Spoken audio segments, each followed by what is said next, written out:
First place DMK, second பிளேஸுக்கு தான் போட்டி. அதில் ஏடிஎம்கே முந்துதா டிவிகே முந்துதா அப்படின்னு இதுதான் ஆரம்பத்துலேருந்து சொல்லிக்கிட்டு இருக்காங்க. அவ்வளோ உற்சாகம் இருக்கிற ஒரு எதுக்கு பிரேமலதாவையும் ஓபிஎஸ் எல்லாம் கூப்பிட்டு சேர்த்துக்கணும். இப்போ ஒரு 2 வாரமாக பாருங்கள் அந்த சைடு உற்சாகம் இருக்குதா பாருங்கள். திமுகவுடைய கோர் ஓட்டு இருக்கு, சிறுபான்மை மக்களுடைய வாக்குகள், அது அவங்களுக்கு மட்டுமே இருந்தது. என்டிஏ மட்டும்தான் எதிராக இருந்தாங்க, அங்கே போவாது. இந்த தடவை விஜய் கிட்ட போகுது. போன தடவை விஜய் ரசிகர்கள் ஆன்டி இன்கம்னு சொல்றீங்களா, எல்லாரும் போட்டது விடியல் தர போறாரு ஸ்டாலின். அந்த இது விஜய் ரசிகர்கள் கொத்தா அப்படியே விஜய்க்கு தான் போட போறாங்க. நம்ம எவ்வளோ பார்த்துருக்கோம் தமிழ்நாட்டு எலெக்ஷனில் கட்சியினுடைய ஸ்வீட் ஷேரிங் எல்லாம் எங்கே நடந்துட்டு இருக்கோம்னு. இவரு டெல்லி போக வேண்டிய சுச்சுவேஷன் தள்ளப்பட்டிருக்காரு. மறுத்தாலுமே கூட அதுதான் உண்மை. 2011 கருணாநிதி போலையா, அது டெல்லியில முதல்வர் மாநாட்டுக்கு கலந்துக்க போனாரு, போய் பார்த்து பேசிட்டு வந்தாரு.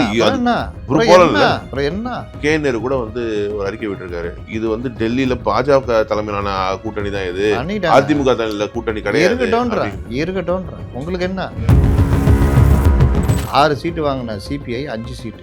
இன்னைக்கு திருமாவளவன் 6+2 அவரால் முடியல. எங்க அசிங்கமா இருக்குங்க வெளியே போய். இவர்களுடைய அடையாளத்தை அழிச்சிட்டாங்க. மதிமுக எப்படி இருந்த மதிமுக இன்னைக்கு 4 தொகுதி 3 உதயசூரியன் 1 அது எனக்கு கொடுங்க அப்படின்னு கெஞ்சி கேட்டுவாங்க. இன்னைக்கு மதிமுக அந்த மக்கள் நல கூட்டணி கட்சிகள்ல மதிமுகவுடைய அடையாளத்தை அழிச்சிட்டாங்க. திமுக தான் காரணமா?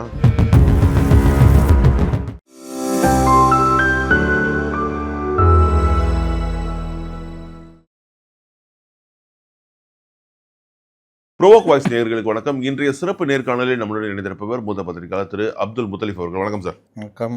டிவிகேவுடைய அந்த ஃபியூச்சர் இந்த எலெக்ஷன் நெருங்கிய நேரத்தில் எப்படி இருக்கும்? ஏன்னா பல முனைகள்லேருந்து அவங்க மீது தாக்குதல் நடத்தப்படுது. ஆமாங்க, நீங்கள் கொஞ்சம் இப்போ தான் வர்றீங்க, 2 பெரிய பாக்ஸருங்க. நீங்கள் இப்போ தான் உள்ளே வர்றீங்க.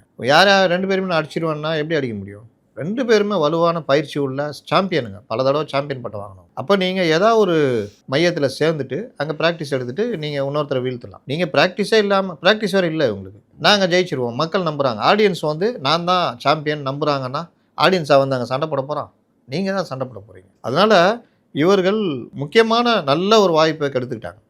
கெடுத்துக்கிட்டது எங்கன்னா அதிமுகவோட சேர்ந்துருக்கலாம். ஒரு 80-90 சீட் வரைக்குமே கொடுத்துருப்பாங்க. அதிமுக அதில் பிரச்சனை இல்லை, அவங்க மீதி நிற்க போகிறாங்க. 160-170 சீட் நிற்க போகிறாங்க. மீதி இதோ இன்றைக்கி 170 சீட் நிற்கிறாங்க, மீதியே 67 சீட் அவங்களுக்கு கொடுக்குறாங்க, 64 சீட்டு. அது அவர்களுக்கு பிரச்சனை இல்லை. வரும்போது நீங்கள் எதிர்கட்சி தலைவர் நான் இது இல்லை, ஒரு வேளை எனக்கு மெஜாரிட்டியாக வரல, நீங்கள் துணை முதல்வர் நம்ம பங்கு போட்டுக்கலான்னு வரும். வாய்ப்பை தட்டி கழிச்சாங்க. 2வது வாய்ப்பு, நல்ல வாய்ப்புன்னா என்டிஏ பேச்சுவார்த்தை நடத்துது. அப்போ 60 எம்எல்ஏ வரைக்குமே பேசுகிறாங்க, அதையும் தட்டி கழிச்சிங்க. காங்கிரஸ் நல்ல வாய்ப்பு, உங்களுக்கு பெஸ்ட்டு வாய்ப்பு. காங்கிரஸுக்கும் சொல்கிறேன், ராகுல் காந்தி சமீப காலத்தில் முட்டுசந்துக்கு தான் கூட்டு போயிருக்கார் கட்சியை. அவர் நல்ல முடிவு எடுத்தது தாவேகா கூட பேச்சுவார்த்தை. அது இருந்திருந்தால் அடுத்த 5 வருஷத்தில் அங்கே ராகுல் பேச்சு பெரிய அளவில் அங்கே எடுபடலைன்றதான் அது காட்டுச்சு. ராகுல் பேச்செலாம் எடுபட்டுச்சு.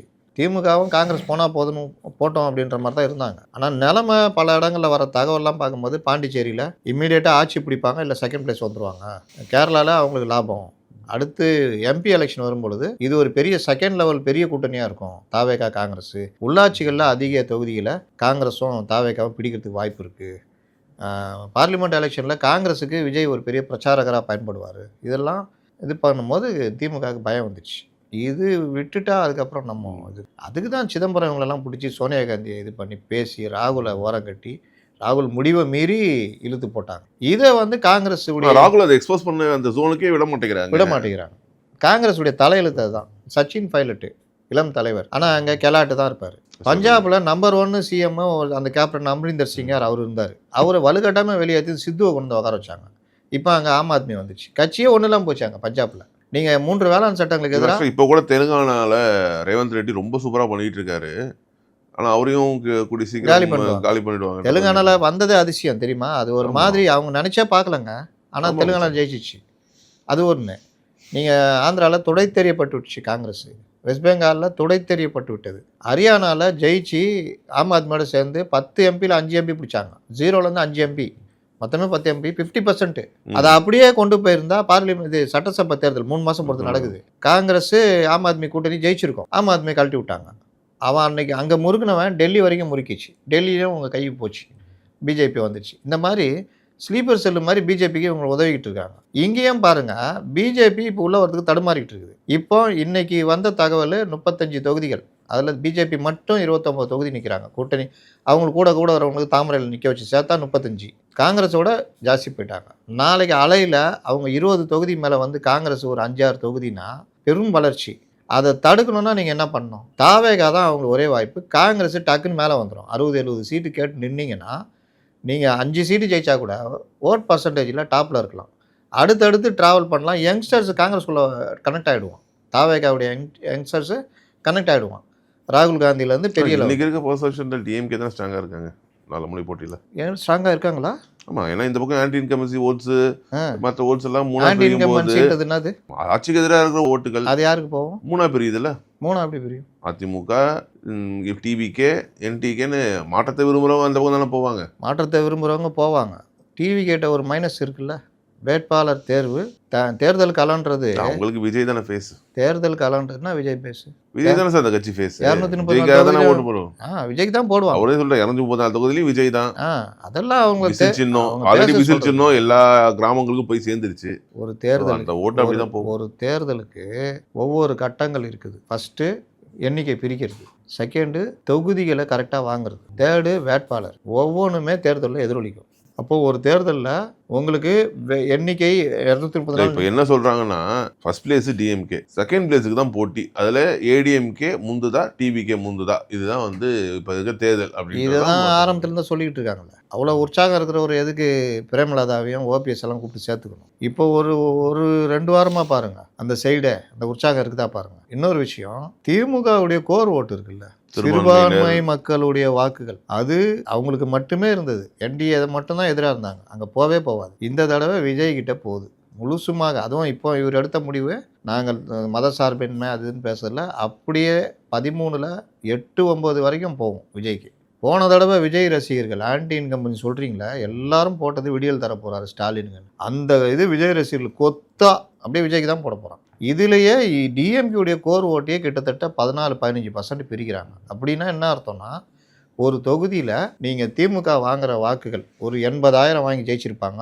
அதிமுக ஒரு 60,000 வாங்கியிருக்குன்னா இன்றைக்கி இந்த 80,000ல் 30,000 வரைக்கும் தாவேகாட்ட போகும். ஆன்டி இன்கம்பன்சியில் 10,000 வச்சுக்கோங்க, 5,000 தாவேகா, 5,000 ஏடிஎம்கேனா உங்களுக்கு ஏடிஎம்கேவுடைய ஓட்டு கொஞ்சம் இவங்களுக்கு வருதுன்னா, ஏன்னா ஏடிஎம்கே வந்து இது கிடையாது எதிர்கட்சி, அவர்கள் இந்த அளவுக்கு பெரிய ஓட்டு வாங்கி நிற்கல. அவர்களுடைய 39 இருக்கும். 39ல் ஒரு 3% எடுத்தால் கூட அவங்களுக்கு பாதிப்பு வராது. இதெல்லாம் பார்த்தீங்கன்னா உங்களுக்கு டிஎம்கேவுடைய இது, இவர்கள் வாங்குகிற வாக்கு, இது எல்லாத்துடைய சாதகம் என்டிஏக்கு போய் முடியும். நீங்கள் இது வந்து 2016ல் நடந்தது இந்த விவகாரம். இப்போ அந்த வேலையை விஜய் பார்ப்பார். இது ஆளுங்கட்சிக்கு எதிரான ஆளுங்கட்சியுடைய கோர் ஓட்டை பிரிக்கிறார். அதுதான் திமுகவுக்கு இன்னைக்கு என்ன அவர்களுடைய 2016ல் ஆளுங்கட்சிக்கு எதிராக ஒரு 2-3 போட்டியாளர்கள் வரும் பொழுது அந்த ஆன்டி இன்கம்பன்சி ஓட்டு திமுகவுக்கு போக வேண்டிய ஓட் பேங்க்கு அப்படியே சரிஞ்சு மக்கள் நல கூட்டணிக்கு போகும் பொழுது அது அங்கங்கே ஸ்பிட் ஒரு 5,000-10,000 கூட அது போகும் பொழுது ஏடிஎம்கே தான் ஃபேவர் ஆச்சு. அதுதான் இப்போ திருப்பி நடக்கும் அப்படின்னு. ஏன்னா 2021 நம்ம அதை பார்த்தோம்.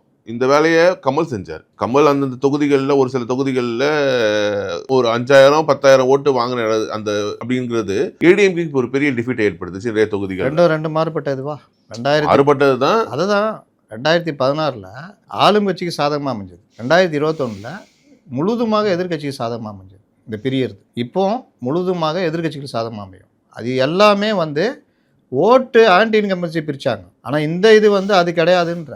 நீங்கள் எனக்காகன்னு திமுக இருக்குல்ல வாக்குகள், அது பிரியுது. அந்த கோர் ஓட்டு 45ல் 16-17% விஜய் அள்ளிட்டு போகிறார். யங்ஸ்டர்ஸ் ஓட்டு, அவருடைய ரசிகர்கள் ஓட்டு, சிறுபான்மையினர் ஓட்டு, பட்டியலின ஓட்டுங்க, அது விஜய் கிட்ட போகுது. அதுதான் இப்போ டிஎம்கேக்கு பிரச்சனையாக இருக்குது. அதனால அன்ப்ரூவ்டு தானே, இது யாரை பிரிக்க போகிறானே தெரியல. ஏங்க இது எல்லாமே ப்ரெடிக்ஷன் தாங்க, எல்லாமே அன்ப்ரூவ்டு தான். இப்போ நீங்கள் சொல்கிறது அன்ப்ரூவ்டு தான். திமுக தான் முதல் இடத்துல இருக்குன்னு. ஆனால் நீங்கள் நேஷனல் மீடியாவிலேருந்து எல்லாம் எடுத்து பாருங்கள். டைம்ஸ் நவ் கொடுத்ததுலேயே 3% டாப்பில் இருக்குது என்டிஏ, 3 கீழே இருக்குது. ஆனால் இவங்க எங்கே இருக்காங்க?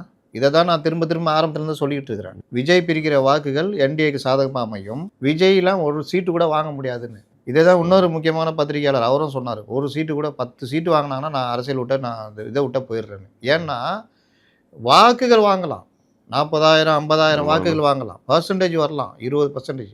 அது சீட்டாக கன்வெர்ட் ஆகும்னா ஆகாது. அதுதான் விஜய்க்கு பிரச்சனை. இதைத்தான் அவர் வந்து என்டிஏவோட போய் சேர்ந்துருந்தார்னா 90% விக்ட்ரி சாத்தியமாயிருக்கும். இவர்கள் கிட்டத்தட்ட 210 சீட்டு வரைக்கும் ஜெயிக்கிறதுக்கான இது இருக்கும். அதை தான் அமித்ஷாவோ என்டிஏவோ ட்ரை பண்ணுது. ஆனா எடப்பாடி விடல, அதுக்கு இப்போதைக்கு ஒத்துக்கல. போதும் அது வந்து கேள்விப்பட்டேன். நீங்கள் பல சுற்று போகுது. இவர் வந்து ஓகேன்றாரு. இங்கே ஜானுக்கு கிட்ட பேசுனா பேச மாட்டேங்கிறார். மறுபடியும் ஏதாவது பேசுகிறாங்க. பேசின ஆள்லாம் வேறு வேறு லெவலில் ஆள்லாம் பேசுனாங்க. அந்த அருமை இவருக்கு தெரியல. அப்போ ஒரு கட்டத்துக்கு மேலே நேஷ்னல் அந்த இதெல்லாம் வருது சர்வே. அப்போது இவர் பார்க்கும்போது ஏங்க 6 சீட்டு 8 சீட்டு ஜெயிக்கிற ஆளை நம்ம எதுக்கு 45 சீட்டு கொடுத்து எதிர்க்கட்சி தலைவராக மாற்றி உட்கார வைக்கணும்? நீங்கள் உங்கள் வேலையை பாருங்கள், நம்ம பார்த்துக்கலாங்க. அட சீட்டே வரலைன்னா கூட கூட்டணி ஆட்சி வந்தால் கூட நீங்கள் செகண்ட் பிளேஸில் இருங்க, பார்த்துக்கலாங்கன்ற லெவல் தான் எடப்பாடி சொன்னது. அதுதான் 155 சீட் நான் நிற்க போகிறேன், மீதி நீங்கள் விஜய் கூப்பிட்டுக்கிறீங்களா, பவன் கல்யாணம் யாரை கூப்பிட்டு பண்ணீங்கன்னு சொல்லிட்டாப்புல. அதுக்கு பிறகு அவர்கள் கடைசியாக இது பண்ணிட்டு பார்த்தாங்க, இதுக்கப்புறம் வேலைக்கு ஆகாதுன்னு அவங்களும் முடிச்சிட்டாங்க. நேற்று அவங்க வேலையை பார்த்துட்டு கிளம்பிட்டாங்க. 170 சீட்டு வரைக்கும் ஏடிஎம்கே நிற்கிது. அதனால் இந்த விஷயங்கள் ப்ளஸ் ஆன்டி இன்கம்பன்சி நீங்கள் இன்னும் பார்க்கல, தேர்தல் ஆரம்பிச்சோன்னு பாருங்கள். பல இடங்களில் அமைச்சர்கள் எம்எல்ஏக்கள்லாம் உள்ளே போக முடியாது இருக்கும். மக்களுடைய கோபம் வெளியில் தெரியாது. ஒன்று. இன்னொன்று, இவர்கள் என்னென்ன ஏடிஎம் கிட்ட சொன்னாங்களோ அது எல்லாமே இப்போ இங்கே நடந்துக்கிட்டு இருக்குது. கபலீகரம் செய்யணும்னா இவர் கபலீகரம் பண்ணுறாரு, கூட்டணி ஜெல்லாகலன்னா இங்கே ஜெல்லாகல, கூட்டணிக்குள்ளே அடிச்சுக்கிறாங்கன்னா அடிச்சுக்கிறாங்க, இவர் தொகுதி அவர் கேட்குறாரு, அவர் தொகுதி இவர் கேட்குறாரு. இது எல்லாம் எங்கன்னா ஆனால் இந்தியாவில் இன்னும் தொகுதியே இன்னும் ஃபைனலைஸ் ஆகல. இன்னும் 4 நாள் இருக்காரு. ஏன்னா பொதுவாக நம்ம எவ்வளோ பார்த்துருக்கோம் தமிழ்நாட்டு எலெக்ஷனில் கட்சியினுடைய ஸ்வீட் ஷேரிங் எல்லாம் எங்கே நடந்துட்டு இருக்கோன்னு. இவர் டெல்லி போக வேண்டிய சுச்சுவேஷன் நீ தள்ளப்பட்டிருக்காரு. நீங்கள் மறுத்தாலுமே கூட அதுதான் உண்மை. 2011 கருணாநிதி போலையா? அது டெல்லியில் முதல்வர்கள் மாநாட்டுக்கு கலந்துக்க போனாரு, போயிட்டு போய் பார்த்து பேசிட்டு வந்தாரு. அப்புறம் என்ன இதெல்லாம் இப்படி தான் அப்படி தானே கிடையாது. நாளைக்கே விஜய் என்டிஏவோட சேர்ந்து இருந்தார் வச்சுக்கோங்க, இப்போ விஜய் மேலே அந்த இது குற்றச்சாட்டு வரும், டெல்லி காவடி எடுத்தான் அப்படின்னு. அதெல்லாம் மேட்ரு கிடையாது. இறுதி முடிவு என்ன? இன்னொன்று சொல்கிறேன், இல்லை எல்லாருமே இப்போ எடப்பாடி பழனிசாமி கூட மட்டும் போல டிடிவி தினகரனாக இருக்கட்டும், அன்புமணியாக இருக்கட்டும், எல்லாமே போய் அங்கே அமித்ஷா கையில் தான் அந்த முடிவுகள் இருக்குன்னா, கேனர் கூட வந்து ஒரு அறிக்கை விட்டுருக்காரு. இது வந்து டெல்லியில் பாஜக தலைமையிலான கூட்டணி தான், இது அதிமுக தலைமையில கூட்டணி கிடையாது. இருக்கட்டும்ன்றேன். உங்களுக்கு என்ன தான் நான் சொல்கிறேன், நீங்கள் சொல்கிற எல்லாம் நீங்கள் இங்கே பண்ணிக்கிட்டு இருக்கு. அவங்க சொல்கிற நரேட்டிவ் கரெக்ட் தான். தமிழ்நாடு சொல்கிற நரேட்டிவ் எல்லாம் இங்கே பண்ணிக்கிட்டு இருக்கிறாங்க. கபலீகரம் செய்கிறது அமித்ஷா திமுகன்றாங்க, அடிமை அதிமுகன்றாங்க. இங்கே எல்லா கட்சியும் அடிமையாக மாறிப்போச்சு. 6 சீட்டு வாங்கின சிபிஐ 5 சீட்டு. இன்றைக்கி திருமாவளவன் 6+2 வந்து உதயசூரியன்னா அவரால் முடியல. ஏங்க அசிங்கமாக இருக்குதுங்க வெளியே போய். இவர்களுடைய அடையாளத்தை அழிச்சிட்டாங்க. இன்னைக்கு மதிமுக எப்படி இருந்த மதிமுக இன்னைக்கு 4 தொகுதி 3 உதயசூரியன் 1 அது எனக்கு கொடுங்க அப்படின்னு கெஞ்சி கேட்டு வாங்கியிருக்காரு. இன்னைக்கு மதிமுக அந்த மக்கள் நல கூட்டணி கட்சிகளில் மதிமுகவுடைய அடையாளத்தை அழிச்சிட்டாங்க. மற்ற கட்சிகள் சிபிஎம் சிபிஐலாம் மக்கள்கிட்ட திமுக தான் காரணமா? ஆமாம், வேற மதிமுக வேற என்ன? வேற வைகோ காரணம் இல்லையா? வைகோவும் காரணம், முக்கிய காரணம் வைகோ. இதுல அவங்க நிலைமை இப்படி மாறிடுச்சு. அதனால நீங்க என்ன பேசுறீங்க? அதனால அவங்க பையனுக்கு ஒரு எம்பி சீட் ஜெயிச்சு கொடுத்திருக்காங்க. அமித்ஷா அவர் அட்ஜஸ்ட் பண்ணிட்டு போறாரு. அமித்ஷா திமுக அடிமை திமுகனா இப்ப நீங்க எப்படி அவங்கள நடத்துறீங்கன்னு கேக்குறேன். ஏன் ஒரு 6 சீட்டு கொடுக்குறீங்க, கொடுக்க வேண்டியதானே? கொடுத்துட்டு அவங்களுக்கு கௌரவமா அவங்க சின்னத்தில் நிற்க சொல்ல வேண்டியதானே? அழிக்கிற வேலையை தானே பாக்குறீங்க. கலைஞர் கூட இப்படி பண்ணது இல்லைங்க. கலைஞர் கொடுத்த அழகு பார்ப்பாரு, பலரை வாழ வச்சிருக்காரு. இதே திருமாவளவன்லாம் அவரு தான் பல இது பண்ணி கொடுத்துருக்காரு. இவர்கள் திட்டமிட்டு அவர்களை காலி பண்ணுறது, தொகுதியை மாற்றுறது. இன்றைக்கி சிபிஎம் சிபிஐயை கலைஞர் சொன்னார் கம்யூனிஸ்டுகள் வளர விடாமல் பார்த்துக்கிட்டேன்னு. ஆனால் இவர் கம்யூனிஸ்டுகளை அழிக்கிற வேலையை நான் பார்த்துக்கிட்டேன்ற மாதிரி தான் போய்கிட்டு இருக்குது. இன்றைக்கி சிபிஎம் முறுகிட்டு இருக்குது, போனால் போட்டோன்ற முடிவு எடுக்கிறாங்க.